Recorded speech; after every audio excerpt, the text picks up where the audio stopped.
Well, good day, everybody, and welcome to the language edition of 5-Minute Psych. In this 5-minute segment, we'll explore language development, beginning with evidence suggesting that as humans, we're born to learn language. Then we'll look at how language development proceeds before ending with a discussion about bilingualism and the implications of learning two languages at once.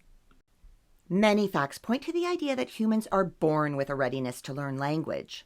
First, we learn it so quickly as infants. There's no way we could pick up a new language that quickly as an adult, and that's with a solid linguistic background. This is truly amazing because infants begin to learn language without any formal training. Just being around it and having the motivation to use it is enough for language development to take off in an infant. Second, infants show an early sensitivity to speech. Newborns don't treat speech like any other sound around them, and when they hear it, they'll open their eyes, turn their head toward the speaker. Maybe they'll even emit vocalizations themselves. Third, infant vocalizations are very similar across languages and cultures, showing that early on, the sound that an infant makes has nothing to do with what they're hearing around them. And finally, prior to 6 months of age, infants can discriminate all the phonemes from all the different languages in the world. After 6 months, we start to lose this ability, getting really good at hearing the phonemes in our own language and not being able to hear phonemes that are only found in other languages.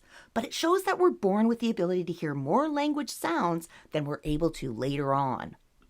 The period before an infant says their first word is called the prelinguistic period, and after crying, the first sound that an infant makes is cooing, consisting of oohs and ahs, usually when the infant is happy and wide awake. By around 6 months, infants typically begin babbling, where they repeat vowel-consonant combinations like da-da or me-me. Sometimes it sounds like words, but it's not done to convey meaning. In fact, evidence suggests that babbling is influenced by maturation of the brain and vocal tract, and has little to do with what the infant is hearing around them, because infants from all cultures sound the same, including deaf babies. Infants usually say their first word around 1 year of age, but know that early on, their language comprehension far exceeds their ability to produce language. This is likely due to an immature vocal tract and lack of motor coordination, and first words may only be understood by close family members.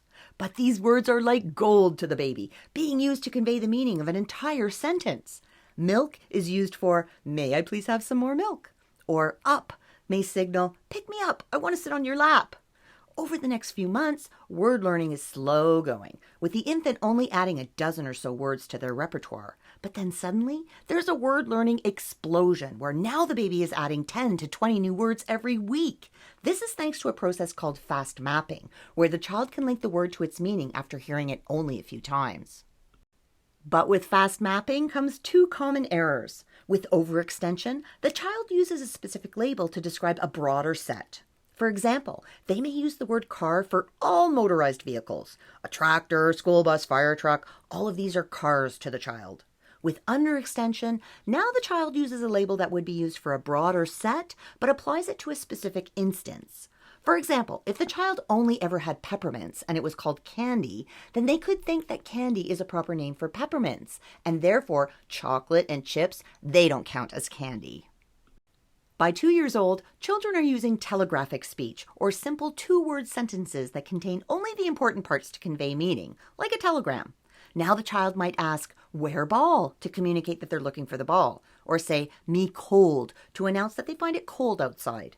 By 3 years of age, children have a basic understanding of pragmatics, and they know how to pause between sentences or use inflections for a question and not a statement. And although the basic rules of grammar are understood by 4 years old, it's easy to argue that we continue to learn about grammar well into adulthood. Now, what about learning two languages at once? Would this confuse the child and hinder their development? Before 1960, this is what we thought, but more recent work showed cognitive advantages to learning two languages at once: better attention, analytical reasoning, flexible thinking. Learning a second language happens most fluently when it happens early in childhood, and certainly before 8 years of age. Otherwise, you'll have an accent. Well, we just explored language development by starting with evidence that showed how we're born to learn language. Then we looked at how language development proceeds, and finally, we considered bilingualism and discussed the benefits of learning two languages in childhood. Now, aren't you glad you had 5 minutes?